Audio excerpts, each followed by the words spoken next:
یاد رکھیے پانی پلانا بہترین صدقہ ہے اور گناہوں کی معافی کا ذریعہ ہے. جب گناہوں کی کثرت ہو جائے تو پانی پلانا لازم کر لینا چاہیے. ابن عباس سے پوچھا گیا کون سا صدقہ افضل ہے؟ انہوں نے کہا پانی پلانا. کیا آپ نے جہنمیوں کو نہیں دیکھا کہ جب وہ اہل جنت سے فریاد کریں گے تو کہیں گے کہ ہمیں بھی پانی میں سے کچھ دے دو جو تمہارے پاس ہے یا اس رزق میں سے. بعض تابعین کہتے ہیں کہ جس کے گناہ زیادہ ہو جائیں وہ پانی پلانا لازم کر لے.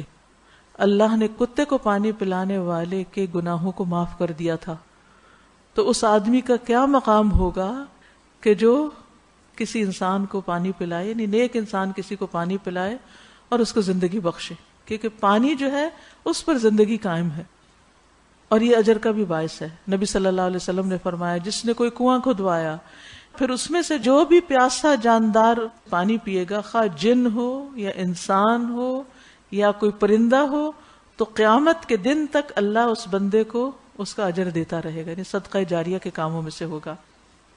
سعد بن عبادہ نبی صلی اللہ علیہ وسلم کے پاس آئے اور پوچھا آپ کے نزدیک سب سے پسندیدہ صدقہ کون سا ہے؟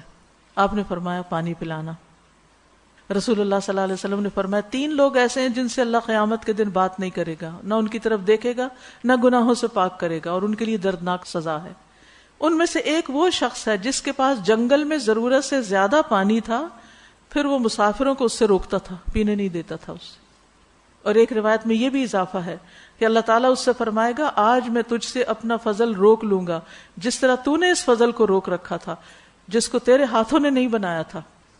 لیکن یاد رکھیے کہ جہاں پانی پلانا ثواب کا کام ہے وہاں پانی ضائع کرنا وہ بھی گناہ کا کام ہے.